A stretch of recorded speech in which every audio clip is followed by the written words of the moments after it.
중소기업을 보고 육성하는 것이 가장 중요한 과제다.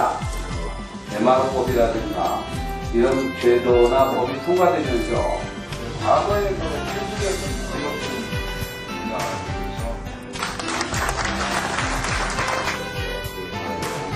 참여를 해주셔서 감사합니다.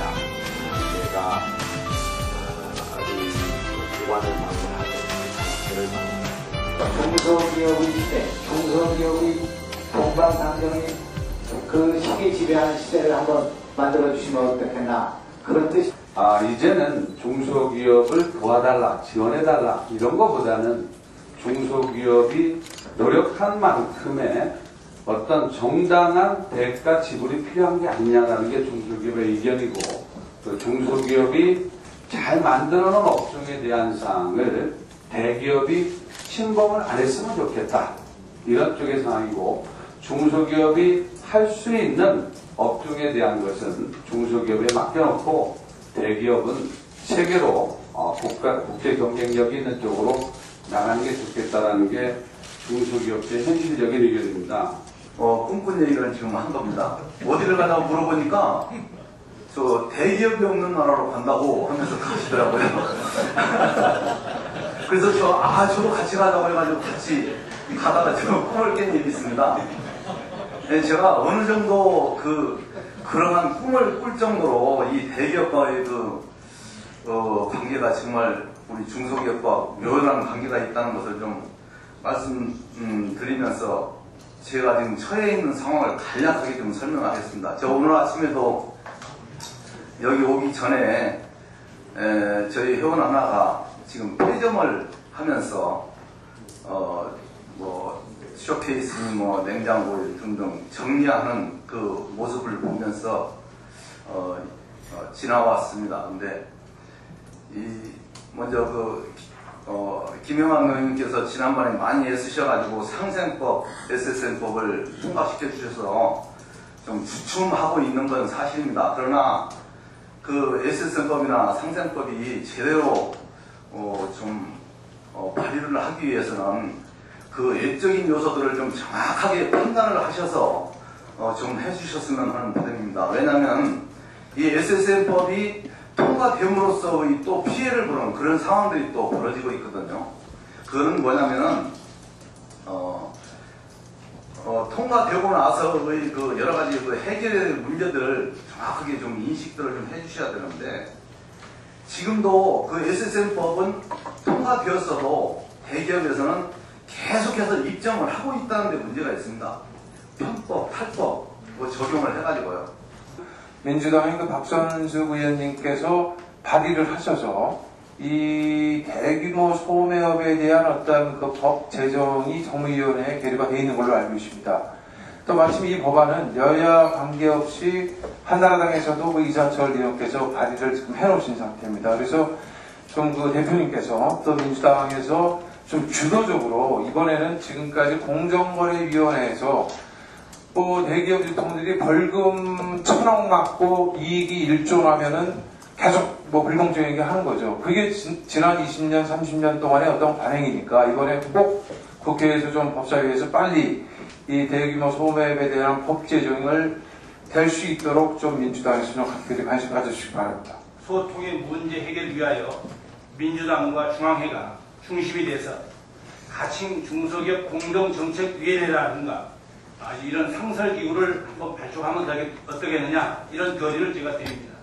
이런 상설위원회에서는 민주당이 아까 말씀하신 10대 과제와 또 중소기업의 다양한 문제를 추진하고 점검하며 또 이렇게 함으로써 중소기업과 민주당의 정기적인 소통을 통해 우리나라의 대기업과 중소기업의 균형적인 발전과 합리적인 발전이 있을 거라고 기대합니다. 가장 유명한 숫자는 9988일 겁니다.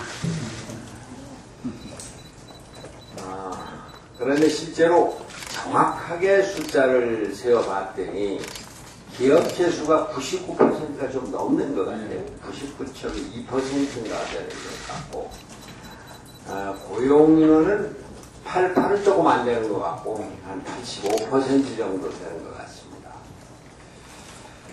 그런데 우리 눈에는 대기업밖에 보이는 것 같지 않은데 실제로 중소기업이 우리나라 국민들을 먹여 살린다 해도 과언이 아닐 겁니다. 결국 고용이 먹여 일자리가 벌어서 먹고 사는 데가 결국 중소기업이니까 말이죠. 중소기업의 중요성은 그런 면에서 더 강조할 필요도 없을 것입니다. 고용에서 가장 중요하고 또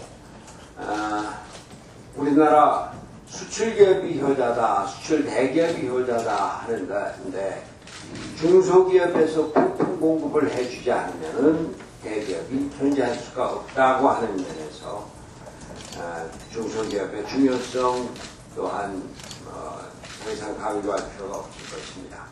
그 부품 공급을 한다고 하는 것은 다른 의미로는 기술을 제공한다고 하는 것이고 기술 개발이 중소기업에 의해서 이루어지고 또 이루어져야 한다는 말씀입니다.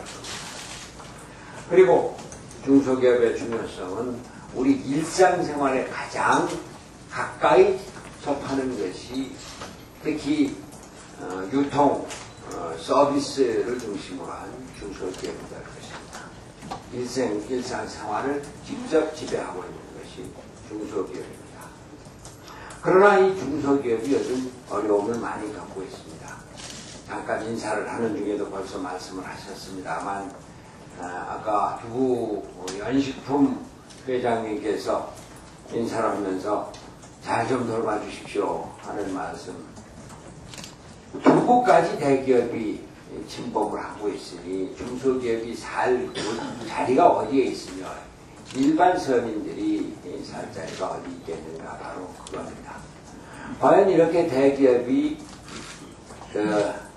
중소기업 분야까지 전부 다 침범을 했을 때 그렇게 해서 전 국민이 빈곤화되면은 대기업이 제품을 암만 만들든 그걸 어디다 쓸 것이며 그 뒤에 제품을 어떻게 만들 것이며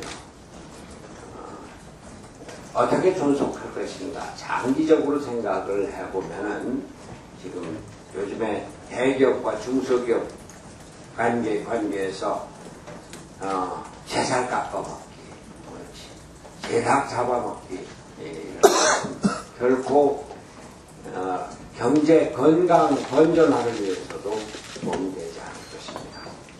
더더군다나 대기업이 중소기업의 기술을 베껴가거나 기술을 베끼는 것을 지나쳐서 기술을 훔쳐서 자회사를 차려갖고서는 원래 기술 개발한 회사를 존립을 하지 못할 판다.